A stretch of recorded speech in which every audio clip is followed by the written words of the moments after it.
بسم اللہ الرحمن الرحیم۔ العقیدۃ الحسنہ حضرت شاہ ولی اللہ محدث دہلوی رحمہ اللہ تعالیٰ کی جو بہترین عقیدے پر کتاب، اس پر ہماری گفتگو چل رہی تھی۔ تو میں نے کل بھی عرض کیا تھا سبق میں، آج پھر یہ بات تاکید سے کہہ رہا ہوں کہ میں کوشش کروں گا کہ العقیدۃ الحسنہ کا جو متن ہے وہ سمجھ آ جائے۔ باقی اس میں جو تفصیلی مباحث ہیں عقائد کی، جہاں جہاں دلائل دینے ہیں، انشاءاللہ ہم تفصیل کے ساتھ الفلق الاکبر میں دلائل پر گفتگو کریں گے انشاءاللہ العزیز، تفصیل سے بات کریں گے۔ فی الحال آپ کتاب کا متن اچھی طرح ذہن نشین فرما لیں۔ عقیدہ نمبر 30، مرتکب کبیرہ کا حکم۔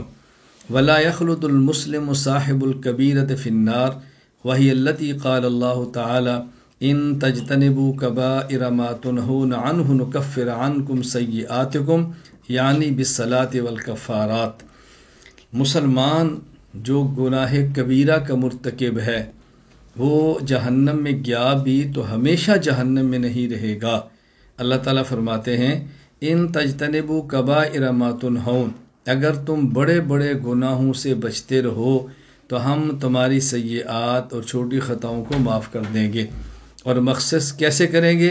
بالصلاۃ والکفارات، یعنی نماز تم پڑھو گے اس کی وجہ سے معاف کر دیں گے، دیگر کفارات کی برکت سے تمہارے چھوٹے گناہوں کو معاف کر دیا جائے گا۔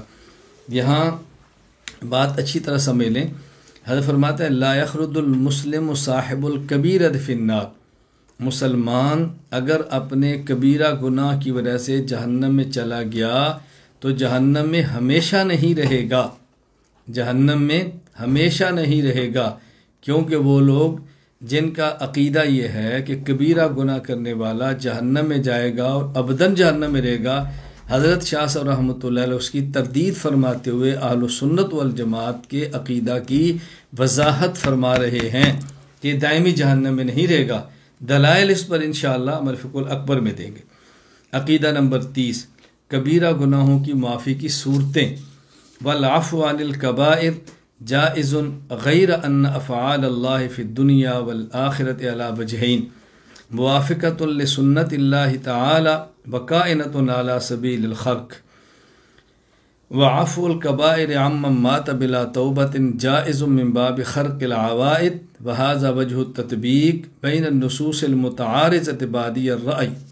حضرت شاہ ولی اللہ محدث دہلوی رحمۃ اللہ علیہ فرماتے ہیں کہ کبیرہ گناہوں کو کرنے والا بغیر توبہ کے مر جائے تو اس کے گناہوں کو اللہ تعالیٰ جو معاف فرمائیں گے، اس معاف فرمانے کی دو صورتیں ہیں۔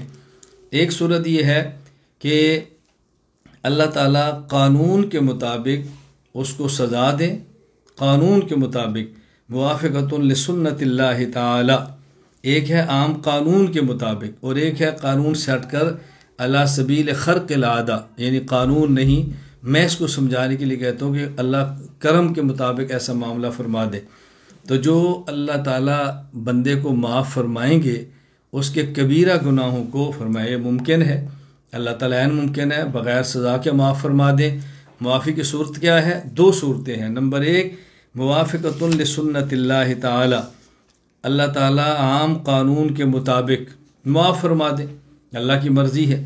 اور دوسری کائنۃ علی سبیل الخرق، خرق عادت، قانون الہی سے ہٹ کر اللہ تعالیٰ کو معاف فرما دیں، یعنی اللہ تعالیٰ چاہیں تو بندے کو گناہوں کی وجہ سے جہنم میں بھیجیں اور پھر جہنم سے نکال کر جنت میں داخل فرما دیں، اور اللہ تعالیٰ چاہیں تو بغیر جہنم میں بھیجے انسان کو اپنے کرم سے ویسے ہی معاف فرما دیں۔ دونوں صورتیں ٹھیک ہے۔ حضرت فرماتے ہیں وجہ تطبیق، ھذا وجہ التطبیق بین النصوص، یعنی قرآن کریم کی آیات دو قسم کی ہیں جن میں بظاہر تعارض ہے۔ بعض آیات سے معلوم ہوتا ہے کہ بندہ توبہ کرے تو پھر معافی ملتی ہے، اور بعض آیات میں ہے کہ بغیر توبہ کے معاف فرما دیتے ہیں۔ بظاہر ان دو آیاتوں میں تعارض ہے۔ دیکھیں سورۃ النساء آیت نمبر 48، ان اللہ لا یغفر ان یشرک بہ ویغفر ما دون ذلک لمن یشاء، اللہ تعالیٰ مشرک کو معاف نہیں فرمائیں گے اور مشرک کے علاوہ جس کو چاہے معاف فرما دیں۔ اب یہاں سے معلوم ہوتا ہے کہ بندہ توبہ نہیں کرے گا اللہ تعالیٰ تب بھی معاف فرما دیں گے۔ اور دوسری آیت سورۃ النساء آیت نمبر 110، وَمَن يَعْمَلْ سُوءًا أَوْ يَظْلِمْ نَفْسَهُ ثُمَّ يَسْتَغْفِرِ اللَّهَ يَجِدِ اللَّهَ غَفُورًا رَحِيمًا۔ اگر کوئی بندہ برا عمل کرے، اپنی جان پہ ظلم کرے، پھر اللہ سے معافی مانگے تو اللہ غفور الرحیم پائے گا۔ اب اس آیت سے معلوم ہوتا ہے کہ معافی تب ہوگی جب انسان توبہ کرے۔ تو بظاہر قرآن کی دونوں آیتوں میں تعارض ہے، یعنی ایک آیت سے معلوم ہوتا ہے کہ توبہ نہ کرے تب بھی معاف فرمائیں گے، اور ایک آیت سے معلوم ہوتا ہے کہ توبہ کرے تو تب بھی معاف فرمائیں گے۔ تو حضرت شاہ صاحب فرماتے ہیں کہ جب انسان کبیرہ گناہ کرتا ہے، اللہ تعالیٰ کبیرہ گناہ کو معاف فرماتے ہیں، تو معاف کرنے کی دو صورتیں ہیں۔ ایک ہے اللہ کا قانون کیا ہے کہ بندہ توبہ کرے اللہ تعالیٰ معاف فرما دیں گے۔ ایک قانون نہیں، علی سبیل خرق العادت، یعنی عام قانون سے ہٹ کر بندہ توبہ نہ کرے اللہ تب بھی معاف فرما دے۔ اللہ تو معاف فرمانے پر قادر ہے، اللہ تعالیٰ معاف فرما دیں۔ تو بندے کے کبیرہ گناہوں کو اللہ تعالیٰ معاف فرماتے ہیں۔ معاف فرمانے کی دو صورتیں ہیں، ایک صورت قانون کے مطابق ہے کہ بندہ توبہ کرے اور اللہ تعالیٰ معاف فرما دے، اور ایک قانون سے ہٹ کر اللہ کی شان کریمی ہے کہ بندہ توبہ نہ کرے اللہ تب بھی معاف فرما دے، اللہ تعالیٰ کی مرضی ہے۔ تو یہ دو صورتیں ہیں۔ اس میں حضرت شاہ صاحب رحمۃ اللہ علیہ نے اپنے موقف کو جہاں بیان کیا ہے وہاں اہل باطل کا موقف کو رد بھی کیا ہے۔ کیوں؟ معتزلہ کا نظریہ ہے کہ مرتکب کبیرہ بغیر توبہ کے مر جائے تو اس کی بخشش نہیں ہوتی۔ فرماتے ہیں نہیں، اللہ تعالیٰ کی مشیت کے سپرد ہے، اللہ تعالیٰ چاہے تو معاف فرما دیں اور چاہے تو جہنم میں داخل کریں، سزا دیں، اور اس کے بعد اس کو اللہ تعالیٰ جنت کے اندر بھیج دے۔ دونوں صورتیں ممکن ہیں۔ عقیدہ نمبر 32، شفاعت کا بیان۔ والشفاعت حق لمن اذن له الرحمن، قیامت کے دن شفاعت برحق ہے ہر اس شخص کے لیے جس کو اللہ اجازت عطا فرمائے۔ تفصیلی گفتگو ہم شفاعت کے بارے میں الفقہ الاکبر میں کریں گے۔ شفاعت کون کرتا ہے؟ نابالغ بچہ فوت ہو گیا، مسلمان والدین کی شفاعت کرے گا، قرآن کریم شفاعت کرے گا، حفظ کرنے والے کی، روزہ شفاعت کرے گا، روزہ رکھنے والے کی، شہید شفاعت کرے گا 70 آدمیوں کی، ایک عالم شفاعت کرے گا اپنے متبعین کی، پیغمبر شفاعت کرے گا اپنی امت کے ہر فرد کی۔ تو شفاعت کی کئی اقسام ہیں جس پر تفصیلاً بات ہم الفقہ الاکبر میں کریں گے انشاءاللہ۔ وشفاعت رسول اللہ صلی اللہ علیہ وسلم لأہل الکبائر من امتی حق، رسول اکرم صلی اللہ علیہ وسلم کی سفارش اپنی امت کے کبیرہ اور بڑے گناہوں کے کرنے والوں کے لیے ثابت ہے اور برحق ہے۔ وہ مشفعن، رسول اکرم صلی اللہ علیہ وسلم شفاعت فرمائیں گے اور اللہ تعالیٰ رسول اکرم صلی اللہ علیہ وسلم کی شفاعت کو قبول فرمائیں گے۔ رسول اکرم صلی اللہ علیہ وسلم جو قیامت کے دن شفاعت فرمائیں گے، اس شفاعت کی بھی کئی اقسام ہیں۔ ایک آپ کی شفاعت یہ ہے کہ آپ کی سفارش سے امت کا حساب شروع ہوگا، پوری انسانیت کا حساب شروع ہوگا، ایک شفاعت۔ اور ایک شفاعت یہ ہے کہ جو مرتکب کبیرہ ہیں آپ کی شفاعت سے وہ جہنم میں نہیں جائیں گے بلکہ جنت میں چلے جائیں گے۔ اور ایک شفاعت کی صورت یہ ہے کہ اہل جنت کے درجات جو کم ہیں اللہ ان کو بڑے درجات عطا فرمائیں گے۔ تو آپ کی سفارش کی کئی قسمیں ہیں، تو وہ ہم اس کے قائل ہیں کہ سفارش قیامت کے دن ہوگی۔ وحیث وقع نفی الشفاعت فالمراد منها الشفاعت التي تكون بغیر اذن اللہ تعالی ورضائہ۔ یا حضرت شاہ صاحب فرماتے ہیں کہ جہاں قرآن کریم میں شفاعت کی نفی ہے، فما تنفعهم شفاعت الشافعین، کہ ان کو کسی کی شفاعت فائدہ نہیں دے گی، اس سفارش سے مراد وہ سفارش ہے جو اللہ کے حکم، اللہ کی اجازت، اللہ کی رضا کے بغیر ہو، یعنی جہاں اللہ اجازت دیں گے وہ شفاعت قبول ہوگی، اور جہاں اللہ شفاعت کی اجازت نہیں دیں گے، واقعی جنہیں شفاعت کرنی ہی نہیں ہے تو شفاعت قبول کیسی ہوگی؟ ممکن ہی نہیں۔ تو یہاں قیامت کے دن شفاعت کا عقیدہ حضرت شاہ صاحب نے بڑی تفصیل کے ساتھ بیان فرمایا ہے۔ یہاں ایک بات ذہن نشین فرما لیں، یہ میرا ذوق ہے، میرے ذوق کا کوئی دوسرا بندہ پابند نہیں ہے، اور میں کسی دوسرے کے ذوق کا پابند نہیں ہوں۔ میں اکثر گزارش کیا کرتا ہوں کہ جب ہمارے ذوق کا اور ہمارے مزاج کا کوئی دوسرا پابند نہیں ہے تو پھر ہم بھی کسی کے ذوق اور مزاج کے پابند نہیں ہے۔ ذوق اپنا اپنا ہوتا ہے، اپنے ذوق اور اپنے مزاج کو دوسروں پر مسلط نہیں کیا جاتا۔ ہاں یہ بات الگ ہے اگر کوئی شاگرد اپنے استاذ کے ذوق کو لے گا، مرید اپنے شیخ کے ذوق کو لے گا، بیٹا اپنے باپ کے ذوق کو لے گا اور وہ ذوق اچھا ہے، شریعت کے مطابق ہے، تو اس سے چھوٹوں کا نفع بہت ہوتا ہے، اس کا خیال کرنا چاہیے۔ لیکن جب دو بڑے ہیں، ان میں سے ہر ایک کا ذوق اپنا ہے، ہم کسی ایک کے ذوق کی بنیاد پر دوسرے کے ذوق کی تردید نہیں کر سکتے۔ ایک میرے شیخ ہیں، ان کا اپنا ذوق ہے، کسی عالم کے شیخ ہیں، ان کا اپنا ذوق ہے، تو میں اپنے شیخ کے ذوق کو کسی دوسرے پر مسلط کیسے کر سکتا ہوں؟ تو جب میں نہیں کر سکتا، کوئی دوسرا اپنے شیخ کے ذوق کو ہمارے اوپر مسلط کیوں کر سکتا ہے؟ ذوق کا اختلاف الگ چیز ہے، نظریے کے اختلاف الگ چیز ہے، مسائل کے اختلاف الگ چیز ہے، اس کو سمجھیں ورنہ اعتدال کے راستے سے ہٹ جائیں گے۔ میرا اپنا ذوق کیا ہے کہ میں پوری کوشش کرتا ہوں اگر کسی بندے کی شفاعت اور سفارش ہو اس کو مسترد نہیں کرتا، پوری کوشش کرتا ہوں کہ شفاعت کو مسترد نہیں کرنا، اس لیے کہ آج ہم کسی کی سفارش کو قبول کریں گے تو کل قیامت کے دن اللہ تعالی ہمارے حق میں بھی کسی کی سفارش کو قبول فرما لیں گے۔ اور یہ بات اچھی طرح سمجھ لیں، سفارش کا تعلق قانون سے ہٹ کر ہوتا ہے۔ ہمارے ہاں مثلا میرا ایک ادارہ ہے، کسی اور کا ادارہ ہے، ہمارے اداروں میں، ہمارے مراکز میں، ہمارے مدارس میں یا ہمارے اسکول میں کوئی شخص آتا ہے تو ہم سفارش کو یہ کہہ کر مسترد کر دیتے ہیں کہ یہ ہمارا قانون نہیں ہے، ہماری مجبوری ہے۔ اس سفارش تو ہوتی ہی تب ہے جب قانون اجازت نہ دے، جب قانون کے مطابق ہوگا تو پھر جناب کو سفارش کرانے کی ضرورت کیوں پیش آئی؟ شفاعت اس لیے کرا رہا ہے کہ قانون سے ہٹ کر ہے، پھر اپنے قانون کو دکھا کر سفارش کو مسترد کرنا، یہ ایسے ہی ہے کہ جیسے قیامت کے دن اگر کوئی حافظ، کوئی عالم، کوئی نیک شخص کسی بد کردار کی شفاعت کرے اور اللہ یہ فرما دے کہ میرا قانون یہ ہے کہ ہم مجرم کو سزا دیتے ہیں، تو کیا کر لیں گے؟ شفاعت تو ہوتی ہی وہاں پر ہے جو قانون سے ہٹ کر ہو۔ اس کو اچھی طرح ذہن نشین فرما لیں۔ میرے نحمیر اور شرح تعامل کے استاذ تھے مولانا محمد اسلم شیخ پوری صاحب رحمۃ اللہ علیہ، شہید ہو گئے ہیں، دنیا سے چلے گئے، اللہ ان کے درجات بلند فرمائے۔ وہ کراچی میں تھے، اب ظاہر ہے کافی سال عرصہ گزر گیا، میں مولوی بھی بن گیا، اپنے کام کے اندر بھی لگ گیا، تو ایک ہمارے ہاں سرگودا کے عالم تھے، وہ تخصص کے لیے جا رہے تھے، تو جس ادارے میں حضرت تھے انہوں نے کہا اس کا امتحان حضرت کے پاس ہے تو آپ حضرت کو فون کریں۔ تو میں نے حضرت شیخ پوری صاحب رحمۃ اللہ علیہ کو فون کیا، تو میں نے کہا استاد جی یہ آپ کے پاس مولوی صاحب آئے ہیں، آپ کے طالب علم ہیں، تو آپ ان کے لیے کوئی گنجائش نکال لیں۔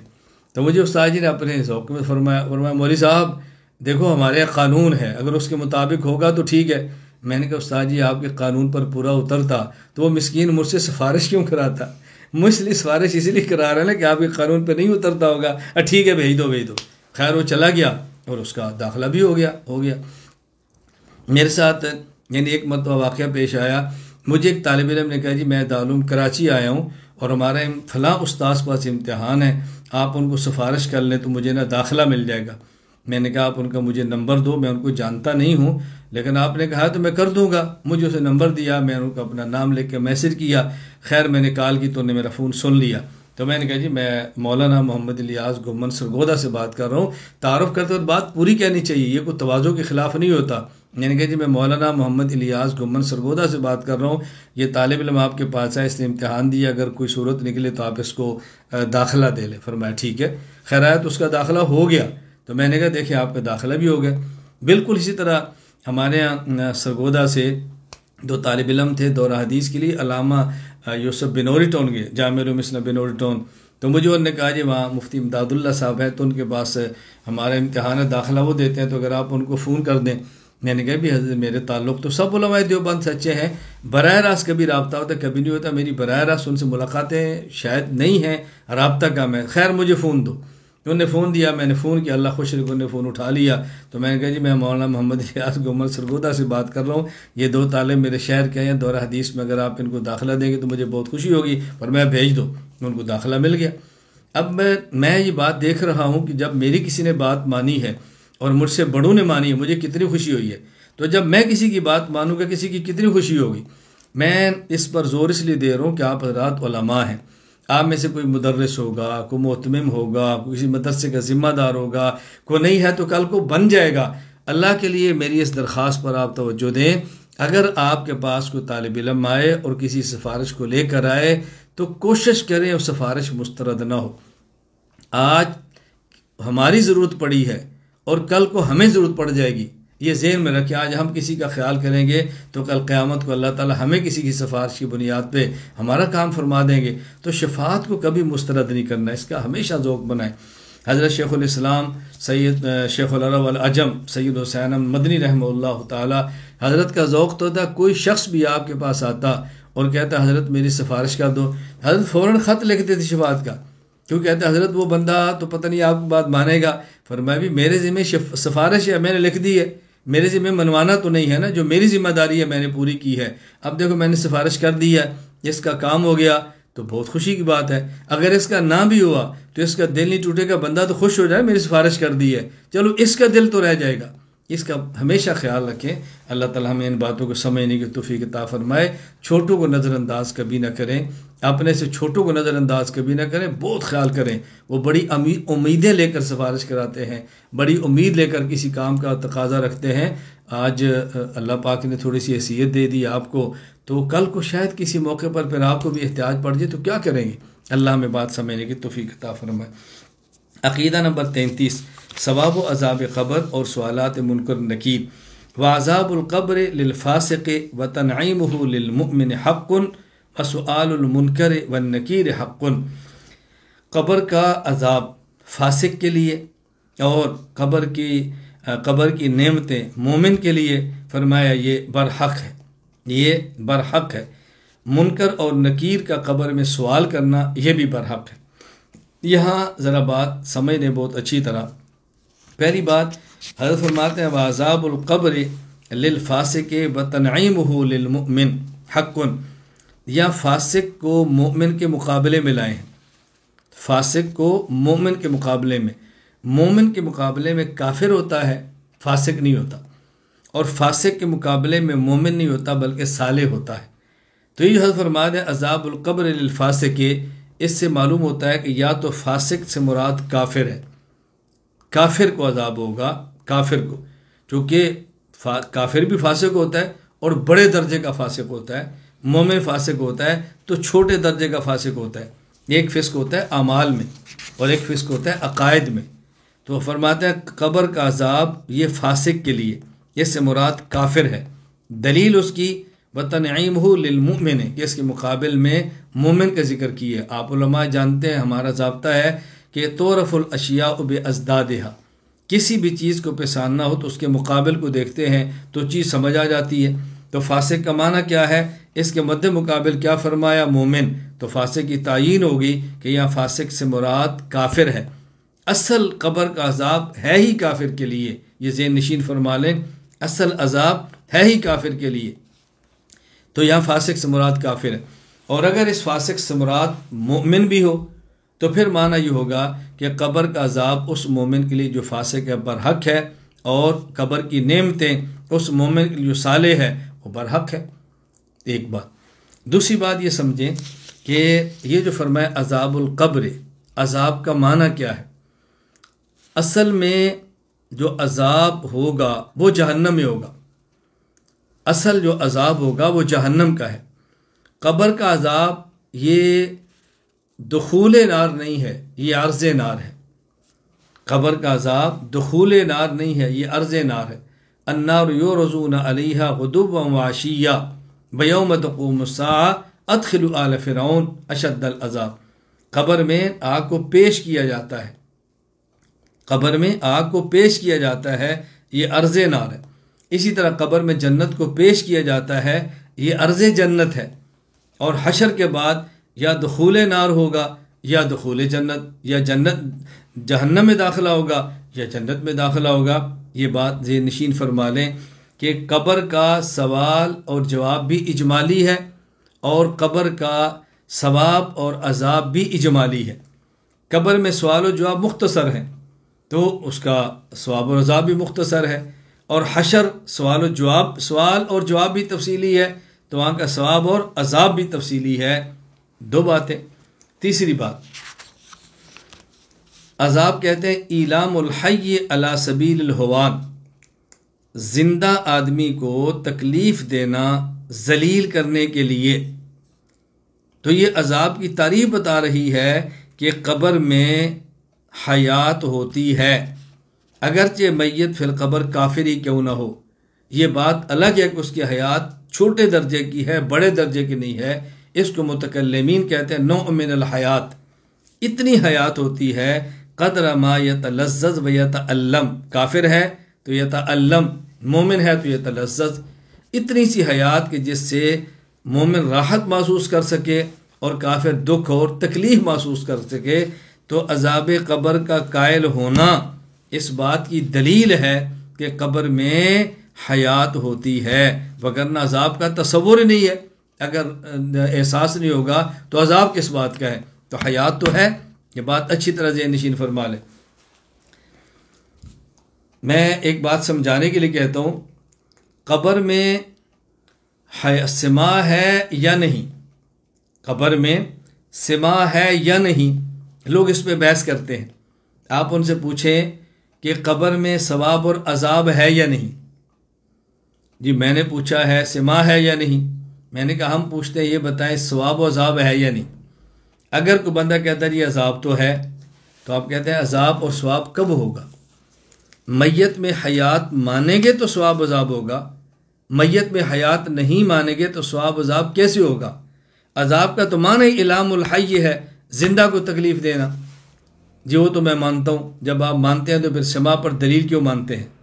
دیکھیے سما حیات کے لوازم میں سے ہے، اذا ثبت الشیء ثبت بلوازمہ، جب کوئی چیز ثابت ہوتی ہے اس کے لوازم بھی ثابت ہوتے ہیں۔ تو اگر کوئی شخص حیات کو مان کر سما کو نہیں مانتا تو دلیل اس کے ذمہ ہے، اور جو حیات کو مانتا ہے اور سما کو مانتا ہے اس کے ذمہ دلیل نہیں ہے۔ دلیل اس کے ذمہ ہوتی ہے جو مدعی ہو، اور مدعی وہ ہوتا ہے جو خلاف اصل کی بات کرے، اصل کے مطابق بات کرنے والے کو مدعی نہیں کہتے۔ میں کہ بات لمبی ہو جائے گی، میں بڑی مختصر سی بات کر، دیکھو ایک شخص کا نام ہے عبداللہ، وہ کہتا ہے یہ مکان میرا ہے۔ ایک شخص اور اس کا نام ہے مثلا عبد الرحمن، وہ کہتا ہے یہ مکان میرا ہے۔ اب عبداللہ اس مکان کے اندر رہتا ہے، بچے وہاں پر ہیں، والدین وہاں پر ہیں، 10 سال سے رہ رہا ہے۔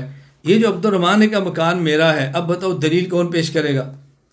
بھائی میرے بچے ہیں، میرے گھر والے ہیں، میرے ماں باپ ہیں، میں 10 سال سے رہ رہا ہوں، محلے والے اس کو دیکھ رہے ہیں، اس کو تو دلیل نہیں پیش کرنی پڑے گی نا۔ دلیل اس کو پیش کرنے پڑے گی جس کو اس مکان میں کبھی دیکھا ہی نہیں اور اب یہ مکان کا دعویٰ کر رہا ہے۔ تو جو اصل کے مطابق چلتا ہے دلیل اس کے ذمہ نہیں ہے، جس نے خلاف اصل کا دعویٰ کیا ہے دلیل اس کے ذمہ ہے۔ میں مزید بات سمجھاتا ہوں۔ ایک شخص کہتا ہے کہ جی سورج ہے لیکن روشنی نہیں ہے۔ ایک کہتا ہے سورج بھی ہے تو روشنی بھی ہے۔ اب روشنی پر دلیل کس نے دینی ہے؟ جو کہتا ہے سورج روشنی ہے کیونکہ سورج موجود ہے، اس نے دلیل نہیں دینی۔ روشنی تو سورج کو لازم ہے، جب سورج ہوتا ہے تو روشنی ہوتی ہے۔ بھائی تو کہتا ہے سورج ہے لیکن روشنی نہیں، وجہ وہ وجہ پیش کرے گا کہ جی بادل ہے، وجہ پیش کرے گا جی دھند ہے، وجہ پیش کرے گا جی پورے جنگل میں آگ لگی ہے تو دھواں ہے۔ تو جو سورج کو مان کر روشنی مانتا ہے اس نے دلیل نہیں دینی، جو سورج کو مان کر روشنی نہیں مانتا دلیل اس نے دینی ہے۔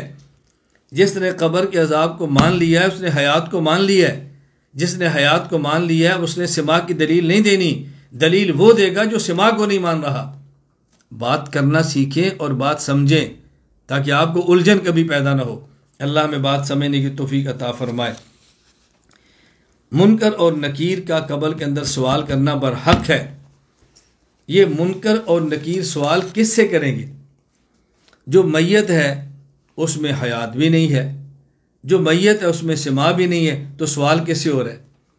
منکر اور نکیر کا قبر میں میت سے سوال کرنا اور پھر میت کا جواب دینا اس بات کی دلیل ہے کہ میت میں حیات بھی ہے، میت میں سما بھی ہے، تبھی تو جواب دے رہا ہے۔ اگر حیات بھی نہیں سما بھی نہیں تو سوال کس بات کا اور جواب کس بات کا؟ یہ بات سمجھیں۔ یہ کوئی ایسا انوکھا مسئلہ نہیں کہ جو سمجھانا مشکل ہو جائے، بس ہلکی سی انسان کے اندر فہم اور عقل ہونی چاہیے۔ غیر مقلد ایک پروفیسر ہے، پروفیسر طالب الرحمان، اس نے کتاب لکھی ہے آئیے عقیدہ سیکھیے، سوال جواب کے انداز میں۔ اس میں ایک سوال کرتا ہے کیا مردہ سنتا ہے؟ پھر جواب، وہ مردہ ہی کیا جو سنے؟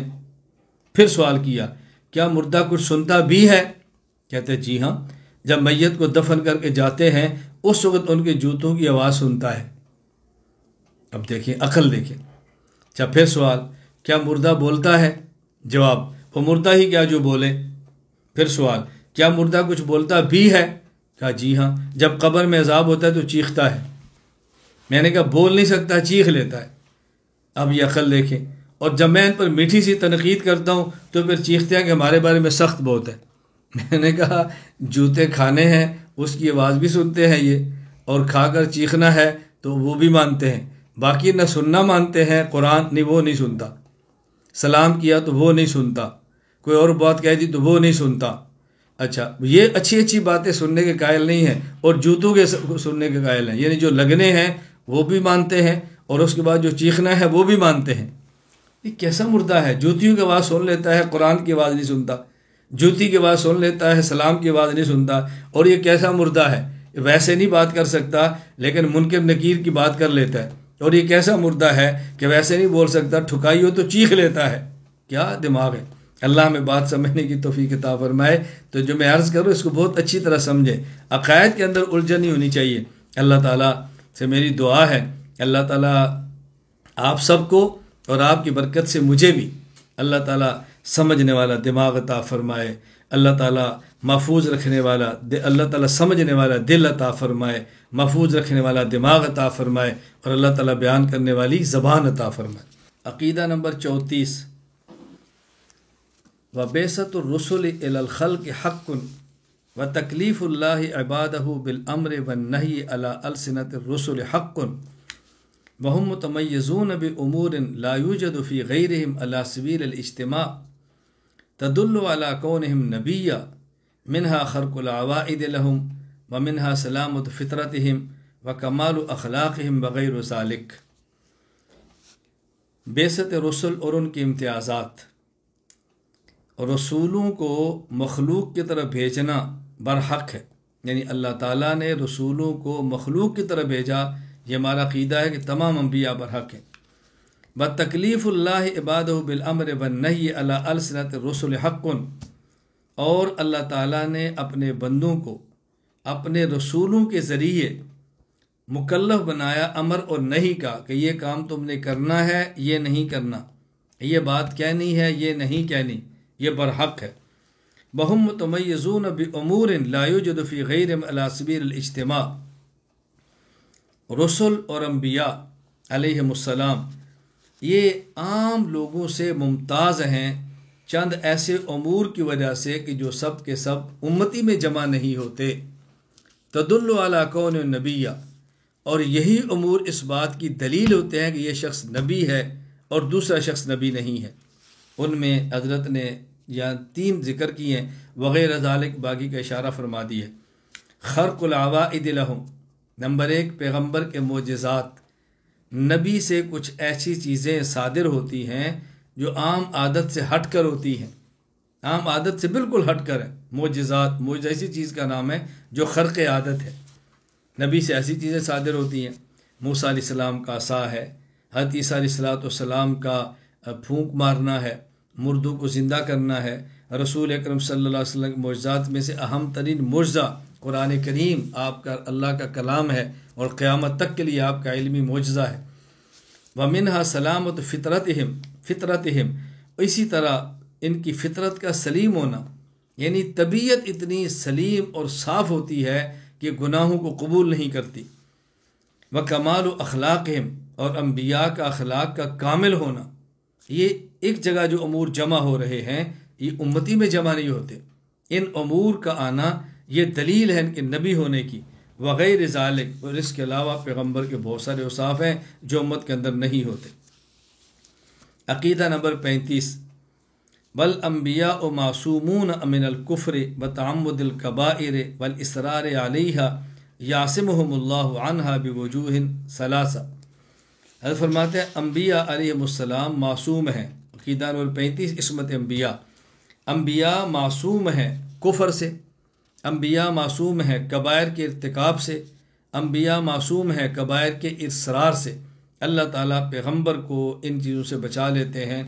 ہمارا نظریہ یہ ہے پیغمبر کفر سے بھی معصوم ہے، پیغمبر گناہ سے بھی معصوم ہے، کبیرہ ہو یا صغیرہ، حتیٰ کہ پیغمبر معاشرے کی عیبدار باتوں سے بھی محفوظ ہے۔ پیغمبر کے اندر وہ چیزیں بھی نہیں ہوتی جو گناہ نہ ہو لیکن معاشرے میں عیب سمجھا جاتا ہو، پیغمبر اس سے بھی معصوم ہے، اللہ نبی کو معصوم رکھتے ہیں۔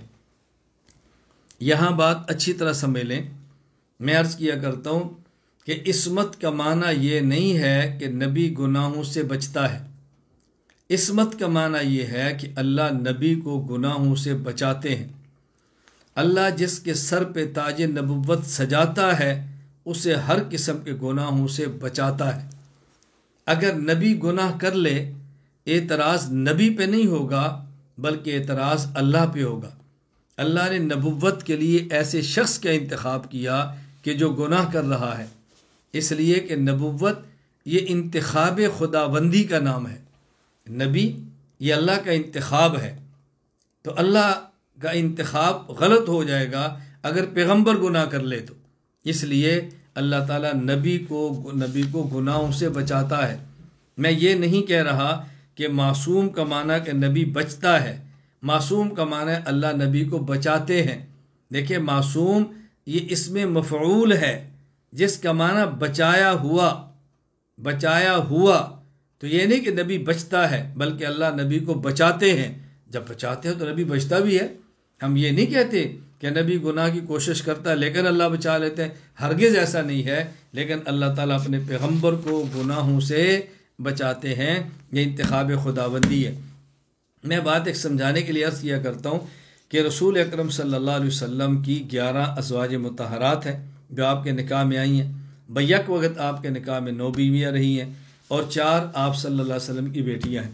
حدیث پاک ہے کہ رسول اکرم صلی اللہ علیہ وسلم فرمایا کہ ما تزوجت، حضور ارشاد فرماتے ہیں ما تزوجت بنساء وما زوجت، میں نے کسی عورت سے نہ نکاح کیا ہے اور نہ کسی کو نکاح کر کے اپنی بیٹی دی ہے، الا بوحی جاء به جبرائیل علیہ السلام، یہ سب وحی کے ساتھ ہوئے۔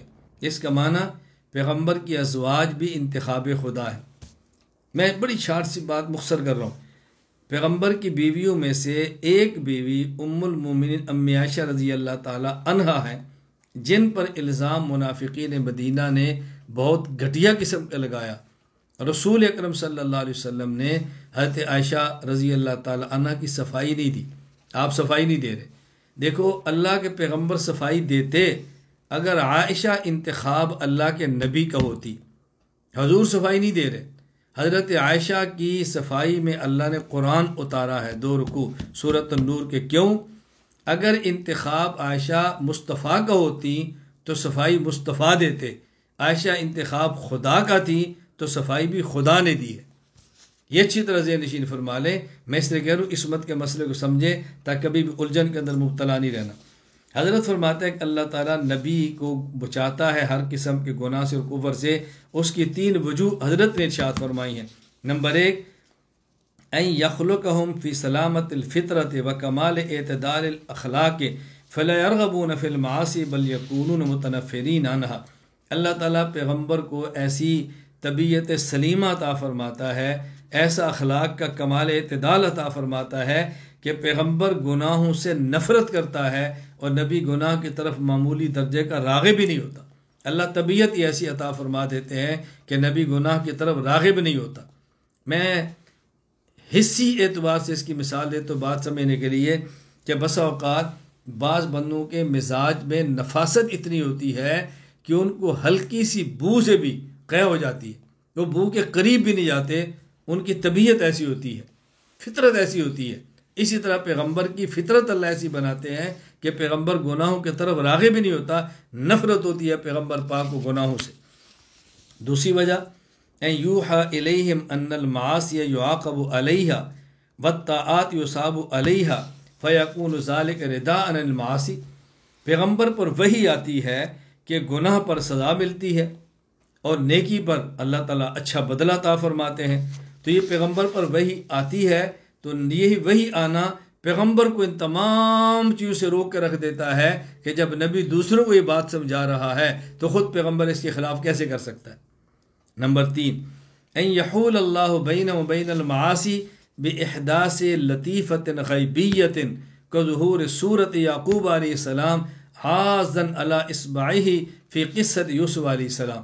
حضرت فرماتے ہیں اور تیسری وجہ کہ اللہ تعالیٰ کوئی لطیفہ غیبی ایسا ظاہر فرما دیتے ہیں کہ جو پیغمبر کو گناہوں سے روک دیتا ہے، غیبی لطیفہ، غیبی اشارہ کوئی ایسا پیش فرماتے، جس طرح حضرت یوسف علیہ السلام جب عزیز مصر کے محل میں تھے، زلیخا گناہ کی دعوت دے رہی تھی، یوسف علیہ السلام نے گناہ نہیں کیا، آپ کی سلامت طبیعت بھی تھی، گناہوں سے آپ کو نفرت بھی تھی، اللہ پاک کی طرف سے حفاظت کے انتظامات بھی تھے، لیکن حضرت فرماتے ہیں اس میں ایسا ہوا کہ حضرت یعقوب علیہ السلام کی شکل ظاہر ہو گئی کہ جنہوں نے اپنی انگلی کو اپنے دانتوں کے اندر یوں لیا ہوا تھا، جیسے آدمی کو افسوس کے انداز میں نہیں کہتا، تو یوسف علیہ السلام سامنے وہ لطیفہ غیبی آ گیا جو ظاہری سبب ہوا گناہ سے رکنے کا۔ اصل تو حفاظت اللہ تعالیٰ فرماتے ہیں نا، کوئی ظاہری ایسا سبب اللہ پیدا فرما دیتے ہیں۔ میں اس کی مثال دیتا ہوں بات سمجھانے کے لیے کہ دیکھیں، آپ گاڑی پر ہیں، گاڑی چلا رہے ہیں اور گاڑی کا حادثہ نہیں ہوتا، حادثے سے بچ جاتا ہے۔ کیوں؟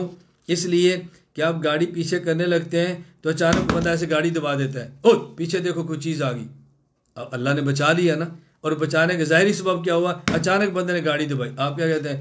یار وہ اچانک بندہ آ گیا، اس نے یوں گاڑی کو نہ کرتا نا تو آج میرا کام ہو جانا تھا، گاڑی کھائی میں گر جانی تھی، گاڑی فلاں پہ چڑھ جانی تھی، بڑے نقصان سے اللہ نے بچا لیا ہے، اور دیکھو بچانے کا اللہ کے سبب نے فلاں بنا دی۔ اسی طرح فرماتے ہیں کبھی اللہ تعالیٰ یوں لطیفہ غیبیہ پیدا فرماتے ہیں جو نبی کی حفاظت کا ذریعہ بن جاتا ہے۔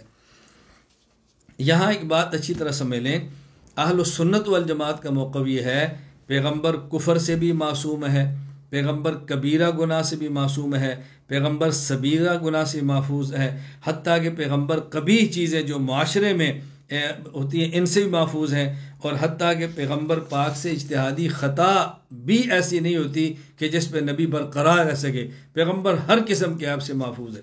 اور یہ ہمارا عقیدہ ہے۔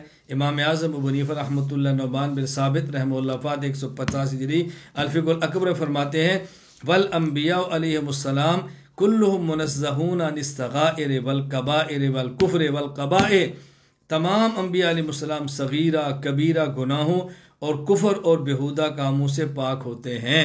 یہ ہمارا نظریہ ہے کہ پیغمبر اس سے پاک ہوتا ہے۔ اب سوال یہ ہے کہ جب اہل سنت والجماعت کا عقیدہ یہ ہے کہ نبی کفر سے، کبیرہ گناہ سے، صغیرہ گناہ سے، تمام سے پاک ہے، حضرت شاہ صاحب نے صرف کفر کا ذکر کیا اور کبیرہ گناہ کا ذکر کیا، صغیرہ گناہ کا ذکر نہیں کیا کہ نبی صغیرہ گناہ سے بھی پاک ہوتا ہے، یہ ذکر کیوں نہیں کیا؟ بات اچھی طرح ذہن نشین فرما لیں کہ بعض لوگ وہ ہیں جو پیغمبر سے کفر کے ارتکاب کی بھی قائل ہیں، فرقہ امامیہ یہ کہتے ہیں کبھی پیغمبر کفر بھی علی سبیل تقیہ کر لیتے، الیاذ باللہ، یعنی کبھی اپنی جان کو بچانے کے لیے نبی کفر کا ارتکاب کر، الیاذ باللہ۔ شاہ صاحب نے ان کا رد فرمایا ہے۔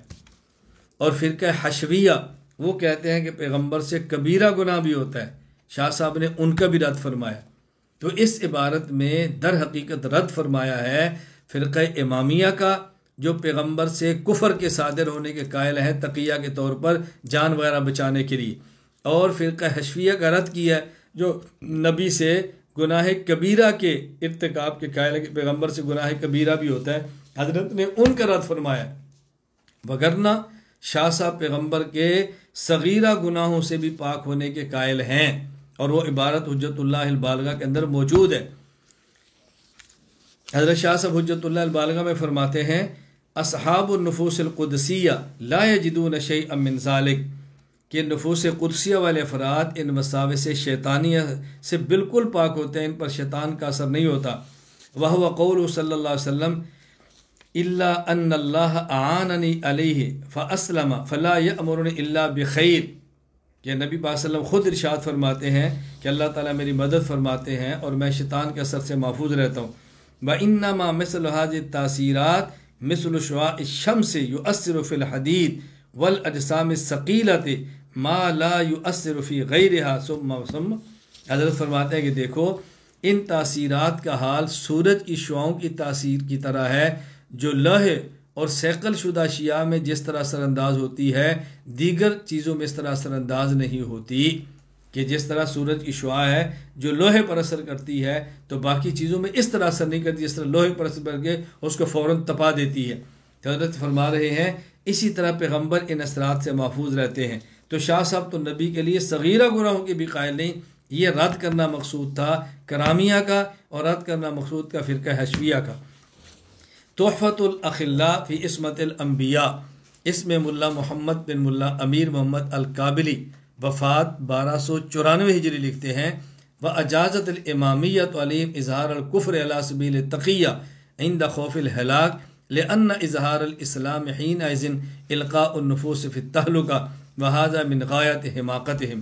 یہ حضرات کہتے ہیں کہ انبیاء علیہم السلام ہلاکت کے ڈر سے کفر کا ارتکاب کر لیتے ہیں، تقیہ کے طور پر، دل میں کچھ اور ہوتا ہے، زبان سے کچھ اور کہہ دیتے ہیں، کیوں؟ اس لیے کہ اس وقت اپنی جان کو بچانا مقصود ہوتا ہے، کہتے ہیں تو پرلے درجے کی حماقت ہے، کیوں؟ فَإِنَّهُ لَوْ جُوِّزَ هَذَا الْأَمْرُ الْعَظِيمُ عَلَيْهِمْ لَمَا بَقِيَ أَمَانٌ فِي أَمْرِ التَّبْلِيغِ وَهُوَ ظَاهِرٌ كَيْفَ وَمَا مِن نَبِيٍّ إِلَّا بُعِثَ بَيْنَ أَظْهُرِ أَعْدَائِهِ۔ پیغمبر کو تو ہمیشہ اللہ نبوت دے کر بھیجتی اپنے دشمنوں میں ہے، اگر وہاں پیغمبر ہی نے حق بات کو چھپا لینا ہے تو حق کا اظہار کون کرے گا؟ کس قدر عجیب بات ہے، نبی تو جان دیتا ہے، نبی ہجرت کرتا ہے، نبی جسم کے ٹکڑے کرا لیتا ہے اس حق کو بیان کرنے کے لیے، جو کیسے ممکن ہے کہ پیغمبر اپنی جان بچانے کے لیے کبھی ایسی چیز کا ارتکاب کر لے۔ اسی طرح یہ حشویہ کے بارے میں لکھتے ہیں، قول من جوز علیہم الکبائر علی جہت العمد ہوا قول الحشویہ۔ حشویہ کہتے ہیں کہ نبی جان بوجھ کر کبیرہ گناہ بھی کرتا ہے، اہل سنت کا عقیدہ نہیں۔ خلاصہ کیا ہے کہ شاہ صاحب نے فرمایا کہ نبی کفر سے پاک ہے، نبی کبیرہ گناہ سے پاک ہے، صغیرہ کا ذکر نہیں کیا، حالانکہ ہمارا عقیدہ صغیرہ سے پاک ہونے کا بھی ہے، جس طرح کہ حجت اللہ البالغہ کی عبارت میں موجود ہے۔ یہ جو شاہ صاحب فرما رہے ہیں اصل میں کرامیہ کا رد ہے اور یہ فرقہ حشویہ کا رد ہے، جس کو اچھی طرح ذہن نشین فرما لیں۔ حضرت شاہ صاحب رحمۃ اللہ جس حدیث پاک کی طرف اشارہ کیا ہے، یہ حدیث مسند احمد حدیث نمبر 3648 ہے۔ حضرت عبداللہ بن مسعود رضی اللہ عنہ فرماتے ہیں رسول اللہ صلی اللہ علیہ وسلم فرمایا، ما منکم من احد الا وقد وکل به قرینہ من الجن وقرین من الملائکہ، ہر شخص پہ ایک جن بھی ہے اور ایک فرشتہ بھی ہے۔ جن اس کو شر کی طرف مائل کرتا ہے اور فرشتہ خیر کی طرف کرتا ہے۔ صحابہ نے پوچھا وَإِيَّاكَ یا رسول اللہ، اے اللہ کے نبی آپ کے ساتھ بھی دو ساتھی مقرر ہیں؟ آپ نے فرمایا وَإِيَّايَ وَلَكِنَّ اللَّهَ أَعَانَنِي عَلَيْهِ فَلَا يَأْمُرُ إِلَّا بِحَقٍّ، فرمایا ہاں میرے ساتھ بھی یہی معاملہ ہے، لیکن میرے ساتھ جو میرا جن ہے وہ بھی مجھے خیر کی بات کہتا ہے، مجھے شر کی بات وہ بھی نہیں کہہ سکتا۔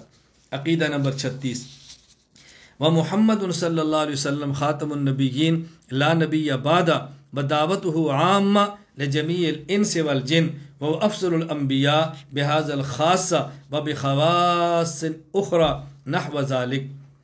حضرت فرماتے ہیں کہ حضور اکرم صلی اللہ علیہ وسلم خاتم النبیین ہیں، آپ کے بعد کوئی نبی پیدا نہیں ہوگا اور آپ کی دعوت عام ہے، ہر انس کو اور ہر جن کو تمام کے آپ نبی بنا کر بھیجے، اور آپ افضل الانبیاء ہیں بہذا الخاصہ۔ ایک تو یہ خاصہ کہ آپ کے سب کے نبی ہیں، سب کے نبی ہیں، اور یہ نبیوں میں سے کسی کو مقام نہیں بنا کہ وہ کائنات کے ہر فرد بشر، ہر فرد جن کی طرح مبعوث بنایا گیا ہو۔ یہ حضور کی افضلیت کی ایک وجہ ہے، اور آپ کے اور بھی خصوصیات ہیں، جس طرح کہ حدیث پاک میں موجود ہے کہ نبی کریم صلی اللہ علیہ وسلم نے ارشاد فرمایا فضلت علی الانبیاء بست، اللہ نے مجھے اچھی چیزیں ایسی عطا فرمائی ہیں جو اور نبیوں کو نہیں دی، اور اس کی بنیاد پر اللہ نے مجھے فضیلت بھی عطا فرمائی ہے۔ آپ نے 6 چیزیں اور بھی ارشاد فرمائی ہیں جو آپ کی فضیلت کی وجہ ہیں، تو یہ وجہ بھی ہے اور وجہ بھی ہے جو اللہ کے نبی صلی اللہ علیہ وسلم نے ارشاد فرمائی ہیں۔ عقیدہ نمبر 37، اولیاء اللہ کی کرامات وکرامات الاولیاء وهم المؤمنون العارفون باللہ تعالی وصفات المحسنون فی ایمانہم حق یکرم بها من یشاء ویختص برحمتہ من یرید۔ فرمایا کہ اولیاء کی کرامات پر حق ہے، اور اولیاء کون ہیں؟ کامل مؤمنین، اللہ کی ذات و صفات کی معرفت رکھنے والے اور ایمان کے اندر مخلص اور مضبوط، یہ حق ہے۔ اللہ تعالیٰ اپنے بندوں میں جس کو چاہتے ہیں یہ عطا فرما دیتے ہیں، کرامات عطا فرماتے ہیں، اپنے بندوں میں جس کو چاہتے ہیں اللہ رحمت خاصہ عطا فرما دیتے ہیں۔ یہ بات اچھی طرح ذہن نشین فرما لیں۔ ایک طبقہ وہ ہے جو ولی کی کرامت کو نہیں مانتا، اور ایک طبقہ جو ہے ولی کی کرامت کو مانتا ہے لیکن ولی سے مانگتا ہے، اور ہم وہ ہیں جو ولی کی کرامت کو مانتے ہیں لیکن ولی سے نہیں، ولی کے خدا سے مانگتے ہیں۔ ولی کی کرامت نہ ماننا یہ الہاد ہے، ولی کی کرامت مان کر ولی سے مانگنا یہ بدعات ہے، اور ولی کی کرامت کو مان کر ولی کے خدا سے مانگنا یہ اہل سنت والجماعت ہے۔ تو ہم ولی کی کرامت کو مانتے ہیں لیکن ولی سے نہیں، ولی کے خدا سے مانگتے ہیں۔ کرامات اولیاء پر حق ہیں، اس پر دلائل اور تفصیلات انشاءاللہ الفقہ الاکبر میں۔ عقیدہ نمبر 38، عشرہ مبشرہ اور دیگر صحابہ رضی اللہ عنہم کے جنتی ہونے کا بیان۔ وَنَشْهَدُ بِالْجَنَّةِ وَالْخَيْرِ لِلْعَشَرَةِ الْمُبَشَّرَةِ وفاطمة وخدیجة وعائشة والحسن والحسین رضی اللہ تعالیٰ عنہم اجمعین ونوقرهم ونعترف بعظم محل فی الاسلام وكذلك اہل البدر واہل البیعۃ الرضوان۔ یاد فرماتے ہیں ہم گواہی دیتے ہیں جنت کی، اور ہم گواہی دیتے ہیں خیر کی، کن کے لیے؟ ان 10 صحابہ کرام کے لیے جن کا نام لے کر ایک ہی مجلس میں رسول اکرم صلی اللہ علیہ وسلم نے جنتی ہونے کی بشارت دی ہے۔ ابو بکر ہیں، عمر ہیں، عثمان ہیں، علی ہیں، زبیر ہیں، سعد ہیں، سعید ہیں، ابو عبیدہ ہیں، عبد الرحمن ہیں۔ رسول اللہ صلی اللہ علیہ وسلم نے ان 10 کے جنتی ہونے کی بشارت دی ہے ایک ہی مجلس میں، یہ عشرہ مبشرہ ہیں۔ فرمایا اس کے علاوہ حضرت فاطمہ ہیں، خدیجہ ہیں، عائشہ ہیں، حسن ہیں، حسین ہیں رضی اللہ تعالیٰ عنہم۔ ہم تمام کا احترام کرتے ہیں، تمام عزت کرتے ہیں، جو اسلام نے ان کو مقام عطا فرمایا ہم ان کو مانتے ہیں۔ اسی طرح اہل بدر صحابہ کی عظمت کے قائل ہیں، بیعت رضوان میں شریک اصحاب کی قائل ہیں، ہم ان سب کی فضیلت کے قائل ہیں۔ یہاں ایک بات سمجھیں، حضرت شاہ صاحب رحمۃ اللہ علیہ نے عشرہ مبشرہ کی بات کی ہے، اہل بدر کی بات کی ہے، بیعت رضوان والوں کی بات کی ہے، اور جب نام لیا ہے تو حضرت فاطمہ، خدیجہ، عائشہ، حسن، حسین صرف ان کا لیا، باقی صحابہ کرام کا نام نہیں لیا۔ تو کسی کے ذہن میں الجھن نہ ہو کیا ان 5 کے علاوہ بقیہ صحابہ کرام کے بارے میں ان کا نظریہ کچھ اور تھا؟ یعنی عشرہ مبشرہ کو بھی مانتے ہیں، ان 5 کو بھی مانتے ہیں، اہل بدر اور بیعت رضوان والوں کو مانتے ہیں، تو کیا بقیہ کے بارے نظریہ اور تھا؟ ایسا ہرگز نہیں۔ حضرت شاہ صاحب رحمۃ اللہ علیہ یہ عقیدہ تمام صحابہ کرام کے بارے میں رکھتے ہیں، جس کا ذکر یہاں اور آگے شاہ صاحب رحمۃ اللہ علیہ نے بڑی وضاحت کے ساتھ صحابہ کرام فرمایا، وَنَكُفُّ أَلْسِنَتَنَا عَلَى ذِكْرِ الصَّحَابَةِ إِلَّا بِخَيْرٍ هُمْ أَئِمَّتُنَا وَقَادَتُنَا فِي الدِّينِ وَسَبُّهُمْ حَرَامٌ وَتَعْظِيمُهُمْ واجب۔ آگے آ رہے ہیں تو شاہ صاحب نے تمام صحابہ کرام کے بارے میں کہا جو ہمارے قائد ہیں، ہمارے بڑے ہیں، ان کی تعظیم ہمارے اوپر واجب ہے۔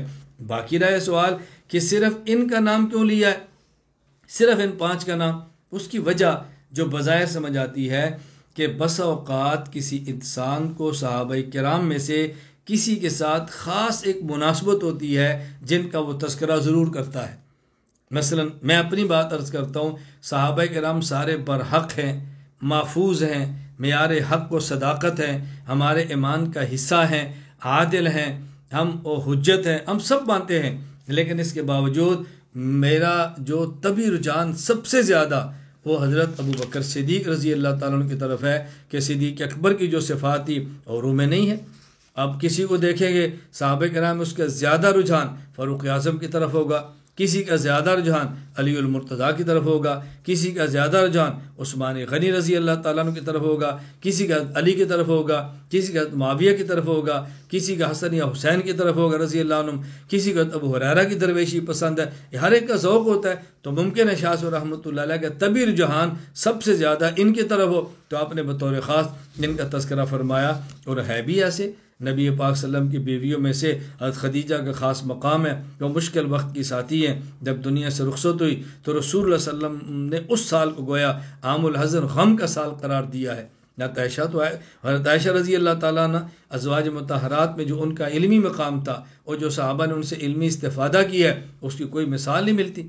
ابو موسیٰ اشعری رضی اللہ عنہ فرماتے ہیں ہمیں جب بھی کسی مسئلے پر الجھن پیش آئی ہے، ہم نے امی عائشہ کے دروازے پہ دستک دی ہے اور ہماری الجھن حل ہوئی ہے۔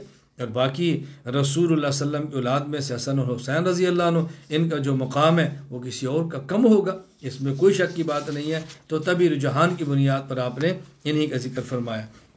عقیدہ نمبر 39، ابو بکر صدیق رضی اللہ عنہ امام حق بعد رسول اللہ صلی اللہ علیہ وسلم ثم عمر ثم عثمان ثم علی رضی اللہ عنہ ثم تمت الخلافت وبعدہ ملک عزوز۔ فرمایا ابو بکر، یہ خلافت راشدہ کا بیان ہے، ابو بکر صدیق رضی اللہ عنہ امام برحق ہے رسول اللہ صلی اللہ علیہ وسلم کے بعد، پھر حضرت عمر ہیں، پھر عثمان ہیں، پھر علی ہے، کہتے ہیں یا خلافت مکمل ہوگی اور اس کے بعد بادشاہت ہے جو کہ کاٹنے والی ہے، سخت گیر بادشاہت ہے۔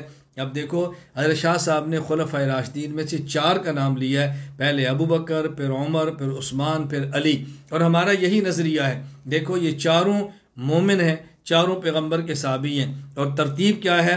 ابو بکر عمر یہ پیغمبر کے سسر ہیں، عثمان علی پیغمبر کے داماد ہیں۔ جب سسر اور داماد آ جائے تو پہلے مقام سسر کا ہوتا ہے، وہ باپ کی طرح ہے، اور پھر داماد کیا ہے، وہ اولاد کی طرح ہے۔ پھر ابو بکر اور عمر رضی اللہ عنہ کو دیکھو، ان میں ابو بکر پہلے ہیں، عمر میں بھی بڑے ہیں، قربانی میں بھی آگے ہیں، اور اسلام لانے میں بھی پہلے ہیں، تو ان کا مقام پہلے ہے۔ پھر عمر رضی اللہ تعالیٰ عنہ ہے، عثمان اور علی رضی اللہ عنہ میں سے حضرت عثمان عمر میں بڑے ہیں، دوہرے داماد ہیں، علی عمر میں چھوٹے ہیں، کہارے داماد ہیں، ان کا 4تھا نمبر ہے۔ اس کو عقل بھی مانتی ہے، جو شریعت بات کہہ رہی ہے، کوئی عقل سے کے خلاف بھی نہیں، عقل سے ماورا بھی نہیں، لیکن عقل ہو تو پھر یہ بات ہے، اور جب عقل نہ ہو تو پھر اس کا کیا کہنا۔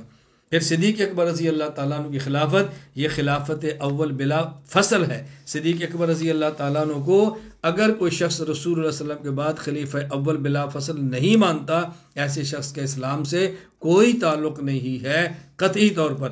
صدیق اکبر رضی اللہ تعالیٰ عنہ یہ خلیفہ اول بلا فصل ہیں، اور انبیاء علیہ السلام کے بعد تمام لوگوں میں سب سے افضل ابو بکر صدیق ہے، پھر عمر ہے، پھر عثمان ہے، پھر علی ہے۔ یہی خلافت راشدہ کی ترتیب ہے۔ تو حضرت نے یہاں خلفائے راشدین کا تذکرہ کیا ہے، کبھی بھی غلط فہمی کے اندر مبتلا نہیں رہنا۔ تفصیلی دلائل انشاءاللہ ہم الفقہ الاکبر میں دیں گے اور وہاں اس پر بات کریں گے۔ عقیدہ نمبر 40، ابو بکر رضی اللہ تعالیٰ عنہ افضل الناس بعد رسول اللہ صلی اللہ علیہ وسلم ثم عمر۔ حضرت ابو بکر صدیق رسول اللہ صلی اللہ علیہ وسلم کے بعد تمام لوگوں میں سب سے افضل ہیں، پھر اس کے بعد عمر رضی اللہ تعالیٰ عنہ۔ آگے شاہ صاحب جو بات فرماتے ہیں توجہ سمجھیں، فرمایا ولا نعن الافضلیت من جمیع الوجوہ حتی تعم النسب والشجاعت والقوت والعلم وامثالها بل ہی بمعنی عظم نفعہم فی الاسلام۔ اللہ اکبر۔ فرمایا ہم جو کہتے ہیں کہ رسول اللہ صلی اللہ علیہ وسلم کے بعد سب سے افضل ابو بکر ہیں، پھر عمر ہیں، اس کا معنی یہ نہیں کہ تمام اعتبارات سے یہ افضل ہیں، نہ، یعنی شجاعت میں بھی، نسب میں بھی، طاقت میں بھی، علم میں بھی، ہم یہ نہیں کہتے۔ ہم یہ کہتے ہیں کہ سب سے افضل ابو بکر ہیں، پھر عمر ہے۔ کیوں؟ سب سے زیادہ اسلام کو نفع اس امت میں اور پوری تاریخ میں انبیاء کے بعد ابو بکر نے دیا ہے اور پھر عمر نے دیا ہے، یہ وجہ ہے۔ فرمایا فامیر الامت النبی صلی اللہ علیہ وسلم، حضور اکرم صلی اللہ علیہ وسلم اس امت کے سب سے بڑے پیشوا ہیں، اس امت کے امیر ہیں۔ ان کے بعد ووزیرہ ابو بکر و عمر، ابو بکر ایک وزیر ہے، عمر دوسرے وزیر ہے، بے اعتبار الہمت بالغۃ فی اشاعۃ الحق، یعنی حق کو پھیلانے میں سب سے زیادہ جو طاقت کا استعمال کیا ہے، قوت کا، مال کا، جان کا، ہر چیز کا، ابو بکر عمر نے کیا ہے۔ فإن للنبی صلی اللہ علیہ وسلم وجہین، کا نبی پاک صلی اللہ علیہ وسلم کی 2 حیثیتیں، ایک حیثیت وجہ یاخذ عن اللہ، آپ اللہ سے علم اور عمل کو لیتے ہیں، ووجہ یؤتی الخلق، دوسرا علم اور عمل مخلوق کو دیتے ہیں، ولہما فی الاعطاء للخلق تالیفا للناس وجمعا لهم وتدبیرا للحرب ید طولا، اور لینا تو رسول اللہ صلی اللہ علیہ وسلم کا ہے نا، آگے امت کو دیا ہے، اس میں ابو بکر عمر رضی اللہ تعالیٰ عنہ کا خاص مقام یہ ہے کہ ان لوگوں کو، لوگوں کی تعریف قلب، لوگوں کے قلوب کی رعایت کرنے کے لیے، دین کی طرف مائل کرنے کے لیے، اور لوگوں کو دین پر جمع کرنے کے لیے، اور جنگی تدابیر کے لیے جو ان کا حصہ ہے دونوں کا، وہ کسی اور کا نہیں ہے، یدن طولا، ان کی بہت بڑا حصہ ہے۔ اس لیے ابو بکر عمر رضی اللہ تعالیٰ عنہ کا مقام انبیاء کے بعد سب سے زیادہ ہے۔ عقیدہ نمبر 41، صحابہ کرام رضی اللہ عنہم کا ذکر خیر، وَنَكُفُّ أَلْسِنَتَنَا عَنْ ذِكْرِ الصَّحَابَةِ رضی اللہ عنہم إِلَّا بِخَيْرٍ، ہم صحابہ کا ذکر جب بھی کریں گے بھلائی کے ساتھ کریں گے، خیر کے ساتھ کریں گے۔ وَهُمْ أَئِمَّتُنَا وَقَادَتُنَا فِي الدِّينِ وَسَبُّهُمْ حرام وَتَعْظِيمُهُم واجب۔ کہتے ہیں وہ ہمارے امام ہیں، ہمارے قائدین ہیں، ہمارے بڑے ہیں دین میں، اور ان کو گالی دینا حرام ہے اور ان کی تعظیم کرنا واجب ہے۔ یہ اتنا طویل موضوع ہے کہ اس پر جتنی گفتگو کم کی جائے کہ صحابہ ہمارے ایمان کا حصہ ہے۔ بنیادی بات سمجھ لیں، میں ہمیشہ کہا کرتا ہوں، دلائل انشاءاللہ میں الفقہ الاکبر میں دوں گا۔ میں مختصر سی بات، اچھی طرح بات سمجھ لو۔ صحابہ کرام رضی اللہ عنہم اجمعین کی ہم جو عظمت کے قائل ہیں، ہم ان سے جو محبت کرتے ہیں، اس کی وجہ نہ ان کی نماز ہے، نہ ان کا روزہ ہے، نہ ان کی زکوٰۃ و صدقات ہے، نہ ان کی شجاعت و جہاد ہے، نہ ان کے اخلاق ہے۔ ان سے محبت کی واحد وجہ سب سے بڑی وہ پیغمبر پاک کی صحبت ہے۔ توجہ رکھنا، وہ نبی کی صحبت ہے۔ اور اللہ نہ کرے اگر صحابی سے بڑا بھی جرم ہو جائے تو ہماری محبت میں کمی نہیں آئے گی، کیونکہ ہماری محبت کی وجہ نیک عمل نہیں ہے ان سے ہماری محبت کی وجہ محض ان کا صحابی ہونا ہے۔ جس طرح انسان دنیا میں کسی سے پیار کرتا ہے، کیوں؟ اس پر حسن ہے، حسن ختم ہو گیا، پیار چلا گیا۔ کسی سے پیار کرتا ہے، کیوں؟ اس کے پاس مال ہے، مال چلا گیا، پیار چلا گیا۔ کسی سے محبت کرتا ہے، کیوں؟ اس سے مجھے نفع ہوتا ہے، نفع ختم ہوا، پیار ختم ہو گیا۔ کسی سے محبت ہے، کیوں؟ خطابت بڑی اچھی ہے، اس سے بڑا خطیب آ گیا، محبت کم ہو گئی۔ کسی سے محبت ہے، کیوں؟ یہ ذکر بہت اچھا کرتا ہے، اس سے بڑا ذاکر ملا، اس کی محبت کم ہو گئی۔ کسی سے محبت ہے، کیوں؟ یہ بہت بڑا مدرس ہے، اس سے بڑا مدرس سامنے آیا، اس کی محبت کم ہوگی۔ تو صحابہ کرام سے محبت کرنے کی وجہ یہ نہیں ہے کہ ان میں صداقت تھی، امانت تھی، عدالت تھی، نماز تھی، روزہ تھا، جہاد تھا۔ اللہ کی قسم ان سے محبت کی وجہ ان کے اعمال نہیں، بلکہ ان کا پیغمبر کا صحابی ہونا ہے۔ صحابی سے خدا نخواستہ بڑے سے بڑا جرم ہو جائے، وہ صحابی تب بھی رہتا ہے۔ صحابیت جب ختم نہیں ہوتی تو ہماری محبت کی وجہ بھی ختم نہیں ہوتی۔ آپ اللہ کے نبی صلی اللہ علیہ وسلم کا ارشاد دیکھیں، آپ نے کتنی عجیب بات فرمائی۔ آپ نے فرمایا، اللہ فی اصحابی لا تتخذوہم غرضا من بعدی۔ میرے صحابہ کے معاملے میں اللہ سے ڈرنا، ان کو تنقید کا نشانہ نہ بنانا۔ کیوں؟ فمن احبہم فبحبی احبہم۔ جو ان سے محبت کرے گا اس وجہ سے کرے گا کہ وہ مجھ سے محبت کرتا ہے۔ فمن ابغضہم فببغضی ابغضہم۔ جو ان سے بغض رکھے گا وہ اس وجہ سے رکھے گا کہ وہ مجھ سے بغض رکھتا ہے۔ کیوں؟ ان کا اعزاز تو میرا صحابی ہونا ہے۔ تو جو مجھ سے پیار کرے گا ان سے پیار کرے گا، جو مجھ سے پیار نہیں کرے گا وہ ان سے پیار نہیں کرے گا۔ وجہ تو صحابیت ہے۔ تو صحابہ کرام کی صحابیت کسی عمل کی وجہ سے ختم ہوتی نہیں، اور ہماری ان سے محبت میں کمی آتی نہیں۔ صحابہ سے ہر حال میں محبت ہے، اس محبت میں کمی کی کوئی گنجائش ہی نہیں ہے۔ اس کو اچھی طرح سمجھ لیں۔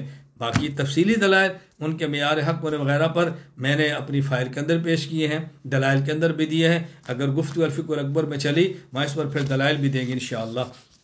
عقیدہ نمبر 42، ولا نکفر احدا من اہل القبلہ الا بما فیہ من نفی الصانع القادر المختار او عبادت غیر اللہ او انکار المعاد والنبی وسائر ضروریات الدین۔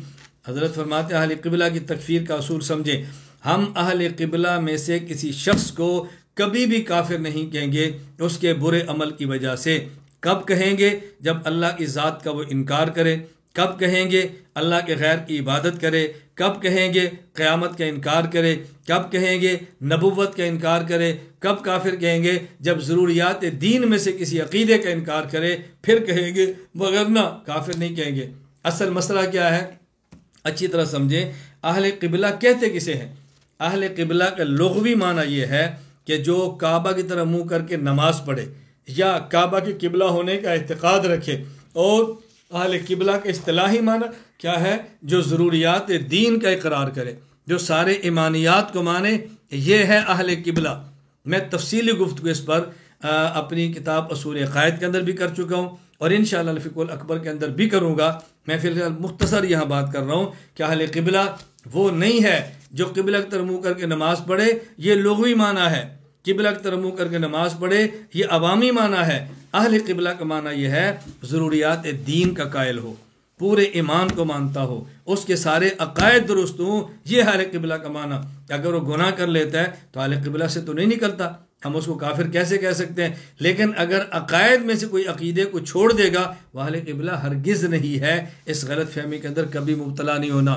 بس اگر لوگ کہتے ہیں جی قادیانی تو اہل قبلہ ہے، اہل قبلہ کو تو کافر نہیں کہتے، یہ جاہل سمجھتا ہے اہل قبلہ کا معنی ہے جو قبلہ کی طرف منہ کر کے نماز پڑھے، یہ شرعی اصطلاح سے واقف نہیں۔ اہل قبلہ کا معنی یہ ہے کہ اس کے سارے عقائد مسلمانوں والے ہوں، اسے ہم اہل قبلہ کہتے ہیں۔ اگر ایک عقیدہ بھی اسلام والا نہیں ہے یہ اہل قبلہ نہیں ہے۔ غلط فہمی دور کرو۔ عقیدہ نمبر 43، والامر بالمعروف والنہی عن المنکر واجب والشرط الا یؤدی الی الفتنہ وان یظن قبول۔ اللہ اکبر، یہ بات اچھی طرح سمجھے۔ فرمایا کہ امر بالمعروف و نہی عن المنکر کا حکم اور شرائط، نیکی کا حکم کرنا اور گناہ سے روکنا یہ واجب ہے۔ شرط کیا ہے؟ وَالشَّرْطُ أَلَّا يُؤَدِّيَ إِلَى الْفِتْنَةِ، یہ روکنا فتنے کا سبب نہ بنے، مزید دین سے دوری کا سبب نہ بنے، اور وہاں قبولیت کا گمان موجود ہو۔ اگر قبولیت کا گمان نہ ہو تو پھر امر بالمعروف نہی عن المنکر واجب نہیں ہے۔ ہمارا عام مزاج کیا ہے؟ ہم بس اوقات کسی ایسی مجلس میں ایسی بات کرتے ہیں کہ جس پر پورا یقین ہوتا ہے کہ لوگوں نے ماننا تو نہیں ہے اور مزید مذاق اڑ جانا ہے۔ بھئی کیوں کی تھی؟ کہا وما علینا الا البلاغ، میرے ذمہ پہنچانا تھا، میں نے پہنچا دیا۔ میرے دوستو، وما علینا الا البلاغ کا معنی صرف پہنچانا نہیں ہے، یا بلاغ سے مراد ہے ایسا پہنچانا کہ جس کو لوگ قبول کریں، جہاں پورا یقین ہو کہ یہاں مسئلہ بیان کرنے سے فتنہ بھی ہوگا، لوگ میری بات قبول بھی نہیں کریں گے، میں اس فتنے کو سنبھالنے کی صلاحیت بھی نہیں رکھتا، مذاق اڑ جائے گا، تو وہاں پھر خاموشی بہتر ہے۔ ایسے موقع پر مسئلے کو بیان کرنا، حضرت شاہ صاحب فرماتے ہیں کہ ٹھیک نہیں، نہ کریں، احتیاط کریں۔ حکیم الامت مجدد الملت مولانا شرف علی تھانوی نور المرقد السفر میں تھے، حضرت نے خود فرمایا کہ میں نے ایک بندے سے کہا شلوار ٹخنے کے نیچے سی کہ تمہیں نہیں پتا شلوار ٹخنے کرنا حرام ہے، یہ تو نے کیوں کیا ہے؟ فرمایا اس نے ایسا جملہ آگے سے کہہ دیا کہ جو کلمہ کفریہ تھا۔ حضرت شاہ سے فرمایا اس دن سے میں نے فیصلہ کر لیا کہ میں نے مسئلہ تب بتانا ہے جب جس کو مسئلہ بتا رہا ہوں یا میرا عقیدت مند ہو یا وہ طالب ہو، یا تو اس کو مجھ سے عقیدت ہو، وہ پوچھے نہیں، بغیر پوچھے اس کو کہہ دوں گا ایسا نہ کرو، وہ خوش ہوگا، یا میرا عقیدت مند تو نہیں ہے لیکن خود مسئلہ مجھ سے پوچھ رہا ہے میں پھر بتاؤں گا۔ جس طرح ہم کہتے ہیں بھئی میں تو یہ بات نہیں کر رہا تھا، اب آپ نے خود ہی پوچھ لیا ہے تو چلو میں بتا دیتا ہوں، اگر آپ نہ پوچھتے تو میں بات نہ کرتا، آپ نے خود پوچھا ہے نا۔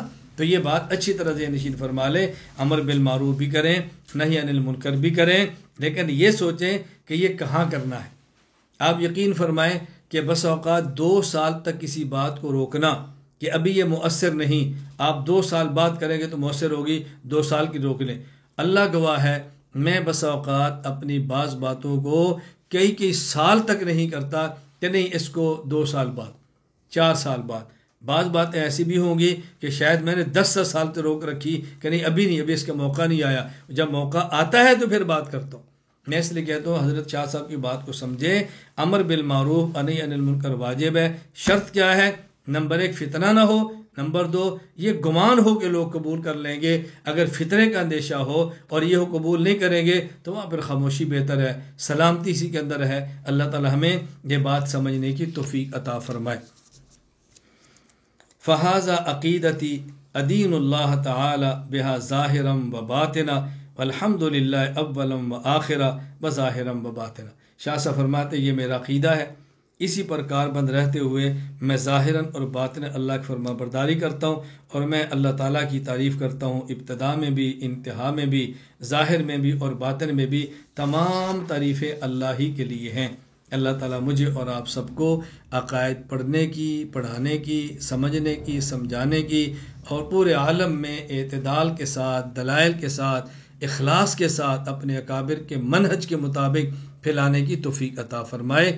اعتدال کا بھی خیال رکھیں، دلائل کا بھی خیال رکھیں، اخلاص کا بھی خیال رکھیں، اور اہم بات اپنے اکابر کے منہج کا بھی خیال رکھیں۔ اپنے اکابر کے منہج کو چھوڑ کر ہم نے دین کا کام نہیں کرنا، وہ ہم سے بڑے تھے اور ہم سے زیادہ سمجھدار تھے۔ جو موجودہ ہمارے اکابر ہیں ہم سے بڑے بھی ہیں، ہم سے سمجھدار بھی ہیں، جہاں وہ روک دیں وہاں رک جائیں، جہاں ڈانٹ دیں ڈانٹ برداشت کر لیں، جہاں فرما دے نہیں کرنا سکوت کریں، اسی کے اندر عافیت ہے۔ اللہ تعالیٰ مجھے بھی توفیق عطا فرمائے، اللہ تعالیٰ آپ کو بھی توفیق عطا فرمائے۔ وآخر دعوانا ان الحمد للہ رب العالمین۔